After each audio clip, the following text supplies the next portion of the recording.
we were discussing about the galvanic cell. We have already discussed about the parts of galvanic cell. Galvanic cells has three parts: oxidation half cell, reduction half cell, and salt bridge. We have already discussed about the three parts of the galvanic cell. Now today we discuss about the construction of galvanic cell, net reaction of galvanic cell, and representation of galvanic cell, and a potential developed in the cell is known as cell potential. To explain all these terms, we are taking the example of popular galvanic cell, Daniell cell. Daniell cell is the popular example of galvanic cell or voltaic cell. So what reaction take place in Daniell cell? In Daniell cell, the reaction take place between zinc and copper. You know the zinc metal is more reactive than copper, so more reactive metal undergo oxidation and less reactive metal undergo reduction. So net redox reaction take place in Daniell cell is zinc plus copper 2 positive ion. Copper 2 positive ion reduced to form copper metal, and zinc metal is oxidized to form Zn2 positive ion. This is the net redox reaction take place in Daniell cell. Now we explain the construction, mean this diagram or construction of Daniell cell and its working. Construction: when we construct any galvanic cell, we represent the oxidation half shell on left side and reduction half shell on right side. In oxidation half shell, we take a container and we put a zinc rod, and the salt of Zn2 positive ion is filled. Aqueous solution of Zn2 positive ion is filled in this beaker. Any salt which contains Zn2 positive ion, for example zinc sulphate, zinc nitrate, कोई भी salt Zn2 positive ion का हमने यहाँ पर aqueous solution की form में भरा, तो हमें पता है कि जिंक रोड जो होती है वो कॉपर से मोर रिएक्टिव है, तो ऑक्सीडेशन किसका होगा? जिंक का। इसलिए जिंक रोड और Zn2 पॉजिटिव आयन सॉल्यूशन को हमने लेफ्ट हैंड साइड वाले बीकर में फिल किया। हमने राइट हैंड साइड में एक बीकर लिया, उसमें हमने रखा कॉपर रोड, कॉपर का रोड रखा, और उसके अंदर भी हमने कॉपर 2 पॉजिटिव आयन का कोई भी ऐसा सोल्ट जिसके अंदर कॉपर 2 पॉजिटिव आयन प्रेजेंट हो उसका एक्वस सॉल्यूशन डाला, जैसे कि फॉर एग्जांपल हमने कॉपर सल्फेट का एक्वस सॉल्यूशन इसके अंदर फिल किया। और इन दोनों इलेक्ट्रोड को हमने कनेक्ट किया कॉपर वायर, एक वायर के थ्रू। दोनों जो रोड है, कॉपर रोड और जिंक रोड, उनको हमने वायर के थ्रू कनेक्ट किया। तो इलेक्ट्रॉन का जो फ्लो होगा वो हमेशा more reactive metal to less reactive metal की तरफ फ्लो होगा। प्रेजेंट केस में इलेक्ट्रॉन का जो फ्लो होगा वो जिंक रोड से कॉपर रोड की तरफ होगा। अगर आप अलोन जिंक रोड और कॉपर रोड को किसी वायर के थ्रू कनेक्ट कर देते तो इलेक्ट्रॉन का फ्लो नहीं होता वहां पर, तो करंट का फ्लो नहीं होता। करंट का फ्लो होने के लिए सर्किट करंट का फ्लो नहीं होगा। करंट का फ्लो होने के लिए सर्किट का कंप्लीट होना जरूरी है, और सर्किट को कंप्लीट करने के लिए हमने क्या कर रखा है, यहाँ पर एक्वस सॉल्यूशन डाल रखा है, इधर भी एक्वस सॉल्यूशन डाल रखा है, और दोनों सॉल्यूशन को कनेक्ट करने के लिए हमने ये क्या लगा रखा है, सोल्ट ब्रिज। तो ये बीच में सोल्ट ब्रिज के साथ दोनों सॉल्यूशन कनेक्ट, और सोल्ट ब्रिज के अंदर हमने कोई भी सोल्ट डाल रखा है, जैसे प्रेजेंट केस के लिए हम पोटेशियम क्लोराइड फिल कर सकते हैं। सोल्ट को ब्रिज के अंदर जो सोल्ट भरे होते हैं इनको हमने इनर्ट सोल्ट इसलिए बोल रखा है क्योंकि इनके आयंस दोनों हाफ सेल के अंदर तो मूव करेंगे, बट वो किसी भी केमिकल रिएक्शन, ऑक्सीडेशन, रिडक्शन, या फिर इस सेल्स के अंदर, हाफ सेल्स के अंदर जो आयंस ऑलरेडी पड़े हैं उनके साथ कोई केमिकल रिएक्शन ये नहीं करेंगे। इनका काम क्या रहेगा, इन आयंस का दोनों हाफ सेल के अंदर इलेक्ट्रिकल न्यूट्रलिटी को मेंटेन करना रहेगा। सो जिंक रोड को हमने बोला एनोड, क्योंकि जिंक रोड का क्या रहा, ऑक्सीडेशन। जिस रोड के ऊपर ऑक्सीडेशन होता है उसको हम क्या बोलते हैं, एनोड। नेट रिएक्शन क्या होगी, मेटल जो रोड के अंदर जो एटम होंगे, जिंक के एटम, वो किस में कन्वर्ट हो जाएंगे, Zn2 पॉजिटिव आयन की फॉर्म में सॉल्यूशन में आ जाएंगे। ये Zn2 पॉजिटिव आयन की फॉर्म में सॉल्यूशन में आ जाएंगे। और एक जिंक एटम जब Zn2 पॉजिटिव आयन में कन्वर्ट होता है, when one zinc atom convert into Zn2 positive ion, then it loss two electron. तो ये जो इलेक्ट्रॉन लॉस होंगे, ये इलेक्ट्रॉन इस वायर के थ्रू कॉपर रोड की तरफ मूव कर जाएंगे। तो ये जस्ट क्या हो रही है, ऑक्सीडेशन रिएक्शन हो रही है। तो हमने ये लिखी ऑक्सीडेशन हाफ इक्वेशन, हाफ है ये oxidation half equation which take place at anode. क्या हो गया, zinc convert into Zn2 positive plus 2 electron. तो टाइम के साथ साथ क्या होगा, ये जो जिंक रोड के अंदर जो जिंक एटम है वो Zn2 पॉजिटिव आयन की फॉर्म में कन्वर्ट होते जा रहे हैं। तो जैसे जैसे टाइम इंक्रीज होता जाएगा वैसे वैसे Zn2 पॉजिटिव आयन की कंसंट्रेशन क्या होती जाएगी, इंक्रीज, और जिंक रोड का मास क्या होता जाएगा, डिक्रीज। अब हम राइट हैंड साइड में आ जाते हैं। Right hand side reduction half shell यहाँ पर हमने रिप्रेजेंट की है। तो यहाँ पर क्या हो रहा है, अब जिंक रोड से इलेक्ट्रॉन आए हैं कॉपर रोड के ऊपर, तो कॉपर रोड इलेक्ट्रॉन रिच है, कॉपर रोड इलेक्ट्रॉन रिच है। और तो इसके ऊपर अब यहाँ पर सॉल्यूशन के अंदर भरे हैं कॉपर 2 पॉजिटिव आयन, तो ये कॉपर 2 पॉजिटिव आयन यहाँ इलेक्ट्रॉन की तरफ जाएंगे, इलेक्ट्रॉन को अट्रैक्ट करेंगे, और एक कॉपर 2 पॉजिटिव आयन क्या करेगा, इलेक्ट्रोड से 2 इलेक्ट्रॉन लेगा और किस में कन्वर्ट हो जाएगा, कॉपर एटम में। तो ये प्रोसेस क्या हो रही है, रिडक्शन, रिडक्शन हो रही है, इसीलिए हमने इसको क्या बोला, रिडक्शन हाफ इक्वेशन।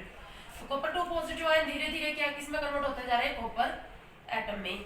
इसका मतलब टाइम के साथ साथ यहाँ पर कॉपर 2 पॉजिटिव आयन की कंसंट्रेशन सॉल्यूशन के अंदर डिक्रीज होती चली जाएगी, और कॉपर रोड का जो मास है वो टाइम के साथ साथ क्या होता जाएगा, इंक्रीज होता जाएगा। जस्ट रिवर्स फिनोमिना यहाँ पर होगी। अब यहाँ पर हम चार्जेस देख लेते हैं, पॉजिटिव किस इलेक्ट्रोड को पॉजिटिव चार्ज मिलेगा और किस इलेक्ट्रोड को नेगेटिव चार्ज।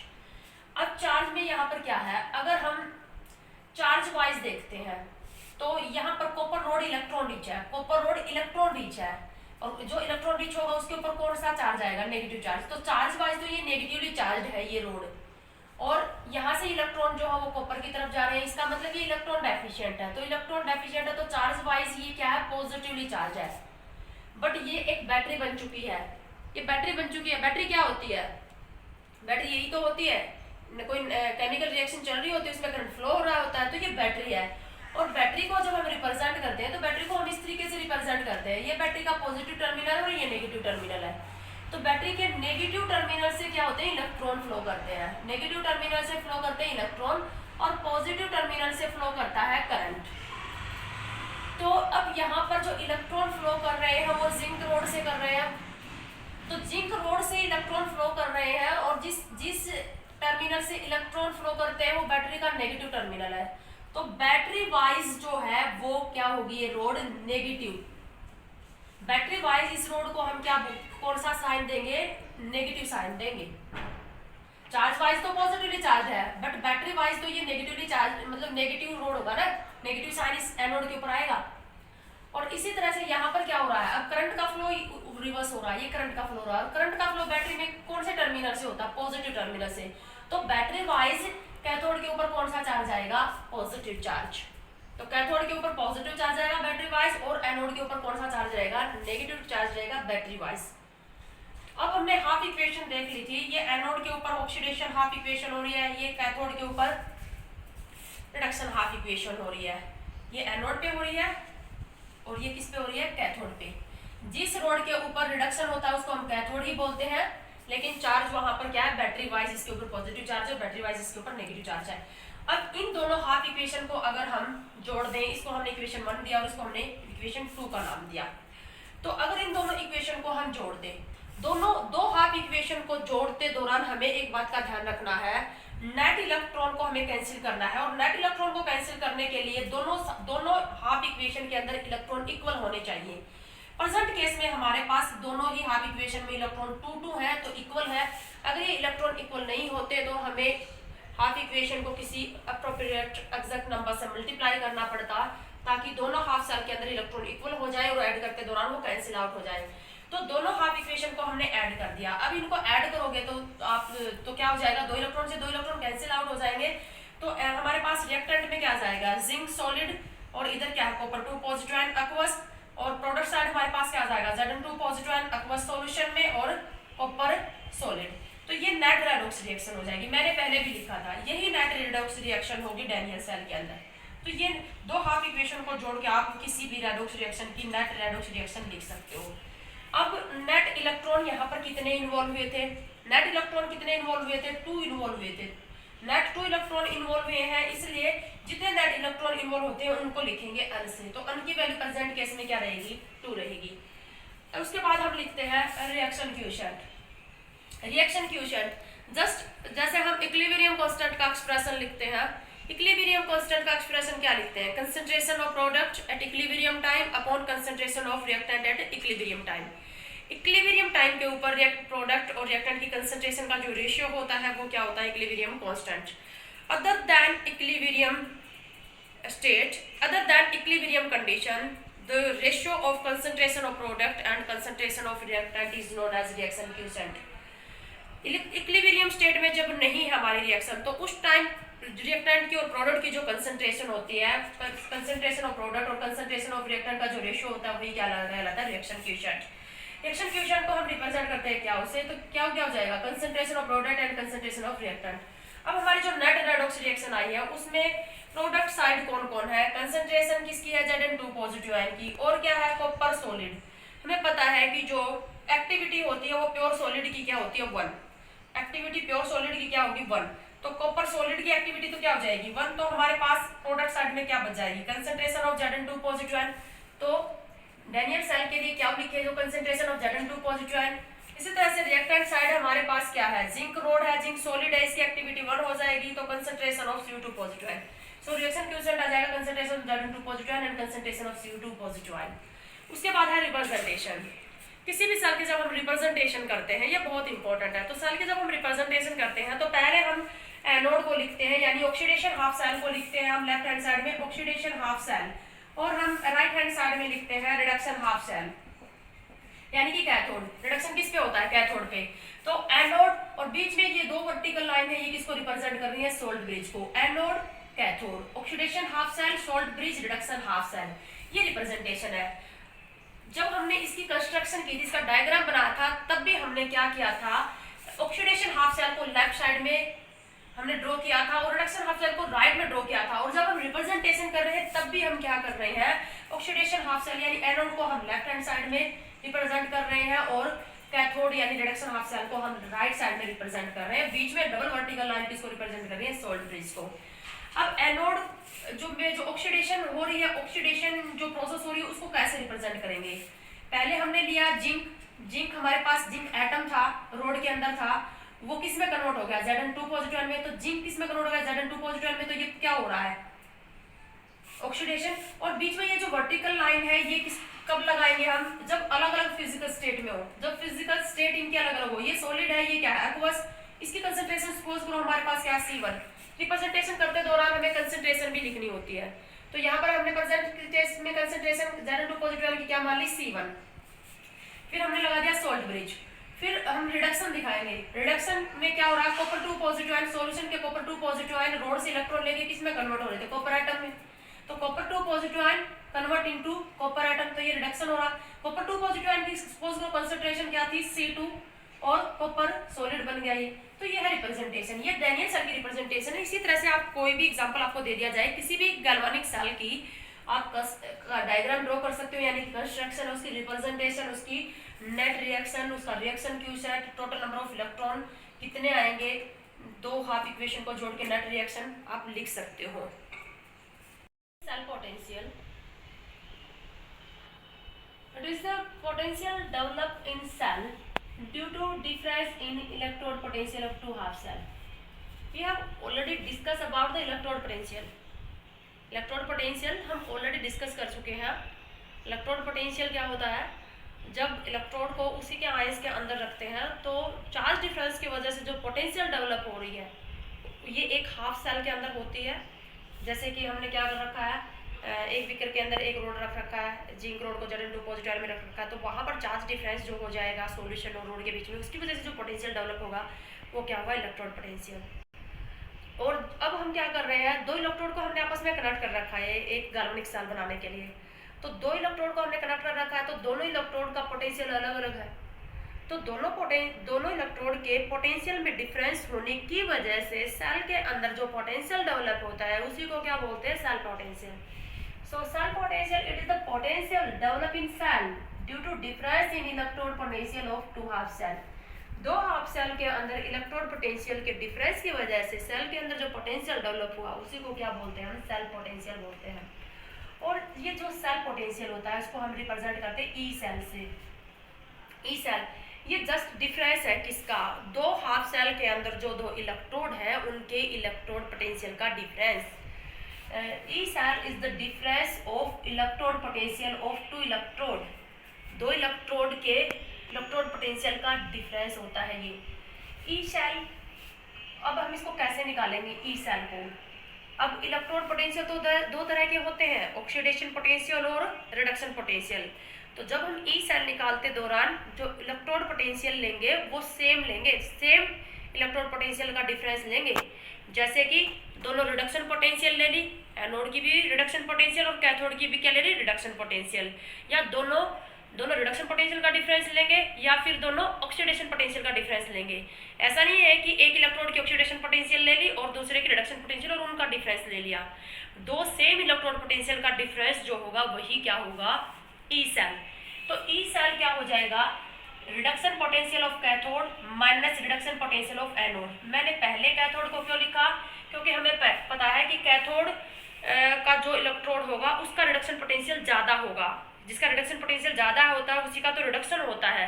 और ई सेल की वैल्यू जो होगी वो हमारे पास क्या आ जाएगी, पॉजिटिव वैल्यू आ जाएगी। तो reduction potential of cathode minus reduction potential of anode. तो रिडक्शन पोटेंशियल का डिफरेंस ले सकते हैं या फिर हम क्या लेंगे, oxidation potential anode minus oxidation potential cathode, क्योंकि एनोड का ऑक्सीडेशन पोटेंशियल ज़्यादा होता है। इसीलिए अगर एनोड दो ऑक्सीडेशन पोटेंशियल का डिफरेंस लोगे तो oxidation potential anode minus oxidation potential of cathode. और अगर रिडक्शन पोटेंशियल का डिफरेंस लोगे तो पहले आएगा reduction potential of cathode minus reduction potential of anode. दोनों सेम पोटेंशियल लेने हैं, या तो रिडक्शन पोटेंशियल लेनी है या फिर क्या लेनी है, ऑक्सीडेशन पोटेंशियल लेनी है। अब ई सेल जैसे इलेक्ट्रोड पोटेंशियल भी दो तरह की होती है, एक जनरल इलेक्ट्रोड पोटेंशियल और एक standard electrode potential. Standard condition के अंदर जब आयंस की कंसंट्रेशन 1 मोलर हो, प्रेशर 1 बार हो और टेम्परेचर 25 डिग्री सेल्सियस हो, तो उन कंडीशन के अंदर जो इलेक्ट्रोड पोटेंशियल मेजर की जाती है वो क्या होती है, स्पेसिफिक हो गई, वो क्या कहलाती है, स्टैंडर्ड इलेक्ट्रोड पोटेंशियल। और अदर दैन दिस कंडीशन में जो हम इलेक्ट्रोड पोटेंशियल मेजर करते हैं वो क्या होती है, हमारी जनरल इलेक्ट्रोड पोटेंशियल या नॉर्मल इलेक्ट्रोड पोटेंशियल। इसी तरह से ये जो सेल पोटेंशियल है ये भी दो तरह की है, general cell potential E cell और standard cell potential. Standard cell potential, अगर तुम नॉर्मल इलेक्ट्रोड पोटेंशियल का डिफरेंस लोगे तो नॉर्मल इलेक्ट्रोड पोटेंशियल का जो डिफरेंस होगा वो नॉर्मल ई सेल होगी। और अगर तुम स्टैंडर्ड इलेक्ट्रोड पोटेंशियल का डिफरेंस लोगे, स्टैंडर्ड इलेक्ट्रोड पोटेंशियल का डिफरेंस लोगे तो वो क्या होगा, स्टैंडर्ड सेल पोटेंशियल। ये तो नॉर्मल कंडीशन के अंदर रिडक्शन पोटेंशियल कैथोड की, रिडक्शन पोटेंशियल एनोड की, और ये होगी standard reduction potential of cathode minus standard reduction potential of anode. तो स्टैंडर्ड पोटेंशियल का डिफरेंस लोगे तो वो क्या होगा, स्टैंडर्ड सेल पोटेंशियल। इसी तरह से क्या निकाल सकते हो, ई नोट सेल को अगर एसओपी ले रहे हो स्टैंडर्ड ऑक्सीडेशन पोटेंशियल, तो standard oxidation potential anode minus standard oxidation potential of cathode. अब यहाँ पर आ जाओ, एक रिएक्शन है जैसे हमारे पास एक रिएक्शन है, ए कन्वर्ट हो रहा है A2 positive and by loss of 2 electron. तो ये प्रोसेस कौन सी चल रही है, ऑक्सीडेशन। तो यहाँ पर हम लिख लेते हैं, सपोज करो स्टैंडर्ड कंडीशन में चल रही है तो इसके पोटेंशियल को हम क्या बोलेंगे, स्टैंडर्ड ऑक्सीडेशन पोटेंशियल, क्योंकि ये ऑक्सीडेशन चल रही है स्टैंडर्ड कंडीशन में। तो स्टैंडर्ड ऑक्सीडेशन पोटेंशियल रिप्रेजेंट कैसे करोगे, ई नोट ए कन्वर्ट हो रहा है A2 पॉजिटिव में, सपोज करो इसकी वैल्यू हमारे पास x वोल्ट। हमने इस इक्वेशन को रिवर्स कर दिया, इस इक्वेशन को हम रिवर्स करके लिखेंगे A2 positive plus 2 electron to form A। ये प्रोसेस हो रही है रिडक्शन, इसलिए यहाँ पर इसकी जो पोटेंशियल होगी वो क्या हम लिखेंगे, रिडक्शन पोटेंशियल। स्टैंडर्ड कंडीशन में स्टैंडर्ड रिडक्शन पोटेंशियल, इसको रिप्रेजेंट कैसे करोगे, E naught A2 positive over A। A2 positive convert हो गया सॉल्ट A में, और इसकी हमने रिएक्शन को रिवर्स कर दिया तो पोटेंशियल भी रिवर्स हो जाएगी।